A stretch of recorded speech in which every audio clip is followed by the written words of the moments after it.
Yes hello welcome, कैसे हैं आप लोग। Welcome to text book. So काफी सारे बच्चे परेशान हैं कि मैम बिहार एस्टेट के एग्जाम का नोटिफिकेशन कब आएगा, फेज 2 एग्जाम का, और एलिजिबिलिटी क्या है, सिलेबस क्या है, एग्जाम पैटर्न, कितना पासिंग कट ऑफ होगा। तो ये सब पॉइंट्स हम लोग फटाफट से आज की वीडियो में कवर करने वाले। सबसे पहले कि बिहार एस्टेट का जो एग्जाम है, ये एक्चुअली में एग्जाम क्या होता है, पहले तो इसको समझिएगा। ये बिहार एस्टेट का मतलब होता है आपका सेकेंडरी टीचर एलिजिबिलिटी टेस्ट, है ना। बिहार में अगर आपको शिक्षक बनना है, अगर आपको बिहार में टीचर बनना है, तो आपको बिहार में ये एग्जाम क्या करना पड़ता है कि क्वालिफाई करना पड़ता है, जिसको कि हम लोग बोलते हैं एस्टेट। और ये एग्जाम लेता कौन है, तो ये कंडक्ट किया जाता है Bihar secondary school examination board के द्वारा। ये बॉडी है जो एग्जाम को कंडक्ट करती है। बीपीएससी नहीं होती है, आपके बीएसईबी होती है। ये स्टेट लेवल का एग्जाम है। और जैसे कि बोला गया है कि हर साल में 2 बार ये एग्जाम लिया जाएगा, स्टेट एलिजिबिलिटी टेस्ट। तो 2024 में एक एग्जाम ऑलरेडी हमारा हो चुका है, जिसके रिजल्ट का हम लोग वेट कर रहे हैं, जो कि आपका दिस वीक ही एक्सपेक्टेड है कि आपका 10 से 12 अगस्त के बीच आपका रिजल्ट आ जाएगा। अब बात ये होता है कि फेज 2 का कोई नोटिफिकेशन नहीं है, फेज 2 का तैयारी करे नहीं करे, एग्जाम कब होगा, तो ये सारी चीजों को मैं आपको अभी क्लियर कर दे रही हूं, आप चीजों को समझ लो।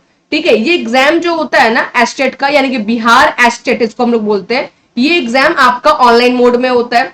ऑनलाइन मोड में एग्जाम होता है, इसमें आपका एमसीक्यू पेपर होता है। इसके लिए क्या चाहिए आपको, आप ये एग्जाम कौन देगा, जिसको भी बिहार में शिक्षक बनना है। ठीक है, शिक्षक बनना है, और अगर आप चाहते हैं कि आप बिहार में शिक्षक बने, आप बिहार में अगर टीचर बनना चाहते हैं, ओके, और आपके पास मास्टर्स है और उसके साथ आपने बीएड भी कर रखा है, तो बिल्कुल आप बिहार में टीचर बन सकते हैं। लेकिन टीचर बनने के लिए पहले ये आपको एग्जाम क्वालिफाई करना पड़ेगा। ये जो एग्जाम है, ये क्वालिफाइंग एग्जाम होता है। इसको एग्जाम पास करने के बाद ही जब ट्री 5.0 में, अब तो 4.0 तो आपका अभी हो जाएगा, ये आपका फेज 2 का एग्जाम होगा, उसके बाद आप क्वालिफाई करोगे। उसके बाद जो ट्री है ना, जो ट्री का आपका जो एग्जाम होगा, ट्री 4.0 5.0, उसमें जाकर आप क्या हो पाएंगे कि एलिजिबल हो पाएंगे, उसमें बैठ पाएंगे। फिर वो एग्जाम क्रैक करने के बाद आपकी जॉब लग जाएगी। तो यहाँ पर ये क्वालिफाइंग पेपर है, इसको बिना क्वालिफाई किए फिर आपका बनना मुश्किल है, स्पेशली पीजीटी लेवल पर। ठीक है, उसके बाद हम लोग बात करते हैं यहाँ पर कि ये क्वेश्चंस कैसे होते हैं, क्या डिस्क्रिप्टिव होते हैं, क्या बिल्कुल डिस्क्रिप्टिव नहीं है, बहुविकल्पीय होते हैं, यानी कि आपका एमसीक्यू होता है। इसमें बस आपके एमसीक्यू क्वेश्चन रहेंगे। एमसीक्यू क्वेश्चन में आपको क्या करना पड़ता है, आंसर देना पड़ता है। प्रत्येक क्वेश्चन का आपको 1 अंक मिलता है, कोई भी नेगेटिव मार्किंग नहीं होती है। टोटल अगर मैं बात करूंगी क्वेश्चंस कितने होते हैं, तो टोटल आपके 150 क्वेश्चन होते हैं। और टोटल टाइम आपसे अगर पूछा जाएगा कि टोटल टाइम कितना दिया जाता है, तो टोटल आपको 2.5 घंटे का जो टाइम होता है वो एग्जाम में दिया जाता है आपको 150 क्वेश्चन को सॉल्व करने के लिए। ठीक है, एलिजिबिलिटी क्या चाहिए कि आपका मास्टर्स जो वो जनरल कैटेगरी में अगर आप हैं, तो मास्टर्स में कम से कम आपका 50%, कितना, मास्टर्स में कम से कम आपका 50% मार्क्स होना चाहिए। इसके साथ आपका बीएड होना चाहिए। ये ऐसे भी कर सकते हैं कि आप बीए बीएड या बीएससी बीएड एग्जाम पास है तो भी आप यहां पर कर सकते हैं। ओके, मिनिमम अब देखो यहां पर ये मास्टर्स मैंने किसके लिए बोला, जो पीजीटी लेवल पर जाएगा। अगर आप पीजीटी लेवल पर जा रहे हैं तो आपका क्या होना चाहिए, मास्टर्स होना चाहिए। ठीक है, सीनियर सेकेंडरी पे लेकर आगे। और अगर आप उससे नीचे यानी पीजीटी, यानी कि यहाँ पे 11th-12th के बारे में बात हो रही है कि अगर आपको 11th-12th में अगर पढ़ाना है तो आपके पास मास्टर्स और बीएड होना चाहिए। अगर उसके नीचे पढ़ाना है तो आपका बीए बीएड या बीएससी बीएड भी आपका चल सकता है। उसके बाद एनसीटी की रॉम के तहत आपका मास्टर और विथ 45 डिग्री आपका कम से कम होना चाहिए। और मास्टर डिग्री में या फिर आपका 55%, और बीएड या एमएड आपका 3 साल का जो होता है कोर्स, वो भी आपका हो सकता है। तो और का मतलब कोई भी एक, ये देख लो क्राइटेरिया में कहीं भी एक जगह पर अगर आप फिट बैठ रहे तो आराम से आप इस फॉर्म को भर सकते हैं। उसके बाद दूसरा जो हम लोग बात करेंगे, वो हम लोग दूसरा क्या बात करेंगे, दूसरा हम लोग बात करेंगे यहां पर कि आपके एक सेकेंड,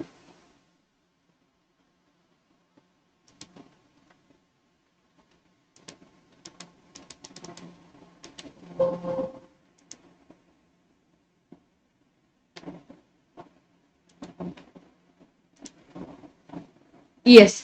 तो यहां पर अगर मैं बात करूं, 2 पेपर होता है, पेपर 1 भी होता है। ठीक है,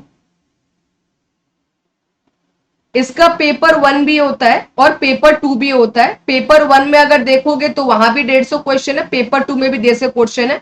आपके यहाँ पे स्पेसिफाइड जो सब्जेक्ट्स है प्लस टीचिंग और टीचिंग के और अदर सब्जेक्ट्स के जो क्वेश्चंस होते हैं वो भी यहाँ पर पूछे जाते हैं, ठीक है। और जो टाइम पीरियड होता है वो आपका 2.5 घंटा होता है, 2.5 घंटे का टाइम आपको दिया जाएगा। आप पेपर 1 पेपर 2 दोनों दे सकते हैं, या अगर आप चाहे तो कोई पेपर 1 या पेपर 2 दे सकते हैं। आप देख लीजिए आपको कौन सा देना है, एज पर योर क्वालिफिकेशन ये आपको डिसाइड कर लेना है। उसके बाद अगर एज लिमिट के बारे में बात करेंगे, एलिजिबिलिटी में आपका एज लिमिट भी आता है, तो यहाँ पर मैक्सिमम एज लिमिट आपका दिया गया है कितना, 37 ईयर्स। अगर मेल है तो 37 ईयर्स, फीमेल को छूट है, फीमेल का 40 साल है, और अदर कैटेगरी में ओबीसी में भी 40-40 है। एसटी एसटी में कितना है, 42 है, मेल फीमेल दोनों को।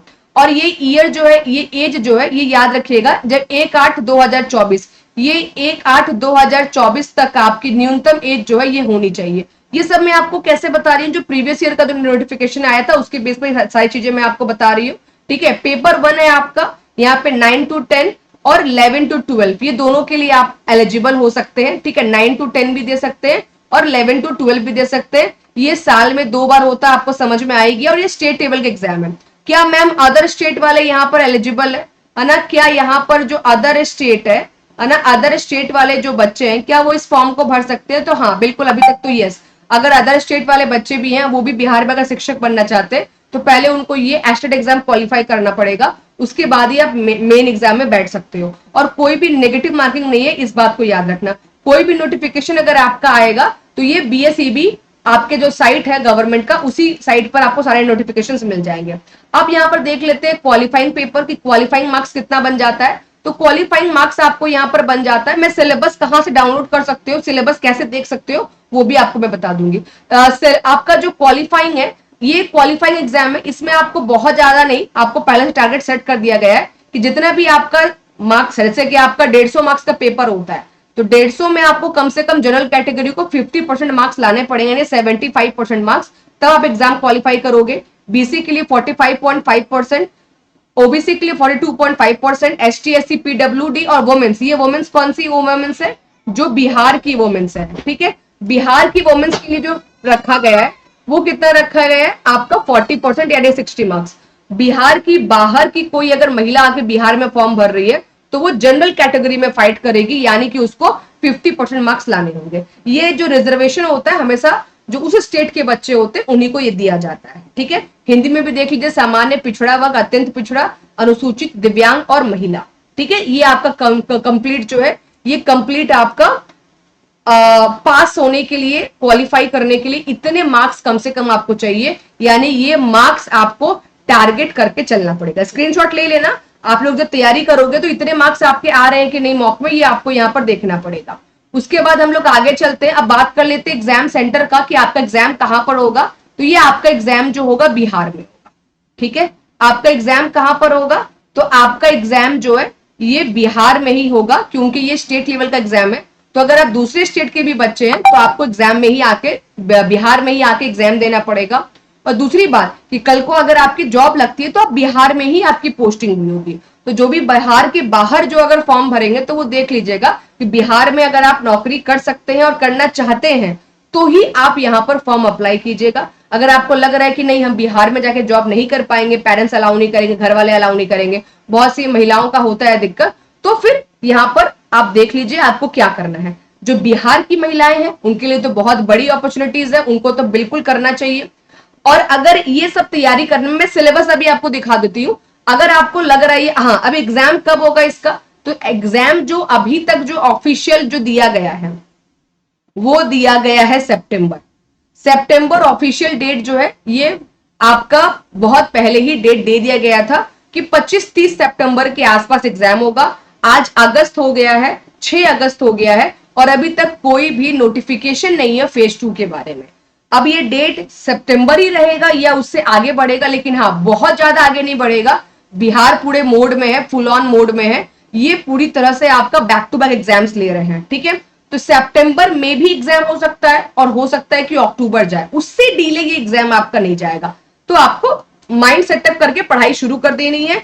अगर आपको पेड कोर्स लेना है तो बिल्कुल पेड कोर्स ले सकते हैं, जिसमें पूरा सिलेबस आपका मैं कवर कराऊंगी। General paper, commerce paper, theory, PYQ, test series, mock test. आप किसी भी एग्जाम की तैयारी कर रहे हैं बिहार एस्टेट में तो टेक्स्ट बुक के प्लेटफॉर्म पर हर एक कोर्स जो है वो अवेलेबल है और प्राइस जो है इसका मात्र 742 रुपीज। ये कंप्लीट 742 रुपीज में आपका पूरा का पूरा सिलेबस जो होगा वो आपका कवर कराया जाएगा। और यहाँ पर आपको बस कोड याद रखना है PSINGH। डिस्क्रिप्शन में मैं आपको लिंक दे रही हूँ, डिस्क्रिप्शन पे लिंक आपको दे रही हूँ, डायरेक्टली वहां से जाके आप परचेस कर सकते हैं। या तो आप क्या कर सकते हैं, या तो आप जाके मेरे को व्हाट्सएप पे मैसेज भी कर सकते हो। टेस्ट आपको देखिएगा मेरे बॉटम में नीचे स्क्रॉल आपका चल रहा होगा, एक नंबर होगा, वो नंबर मेरे व्हाट्सएप का नंबर है, आप उस नंबर पे भी मेरे को मैसेज कर सकते हो, मैं डायरेक्टली आपको लिंक प्रोवाइड कर दूंगी।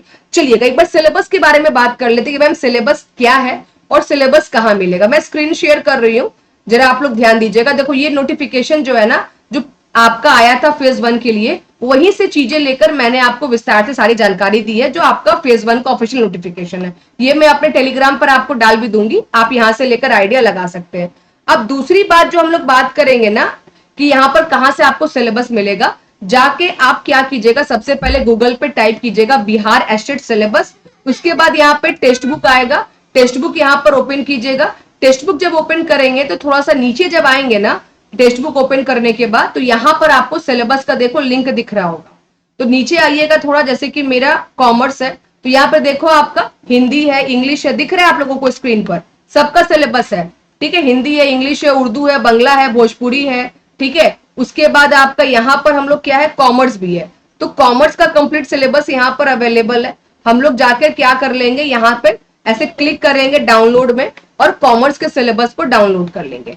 और ये कंप्लीट सिलेबस जो है, कंप्लीट सिलेबस यहाँ पर आपको इस तरीके से एवरेज सब्जेक्ट्स का मिल जाएगा। तो सिलेबस देख लीजिए, बहुत ही वास्ट सिलेबस है। एस्टेट का सिलेबस बहुत बड़ा सिलेबस है, इसमें 8 यूनिट पूरा का पूरा कवर किया जा रहा है। ठीक है, तो जिनको भी लेना है कोर्स, जाके टेक्स्ट बुक के प्लेटफॉर्म पे कोर्स ले सकते हैं। ठीक है, और कोई भी अगर और इंफॉर्मेशन आपको चाहिए, तो किसी अदर इंफॉर्मेशन के लिए आप मेरे को मैसेज कर सकते हो व्हाट्सएप पे। ठीक है, चलो bye bye, take care, all the very best.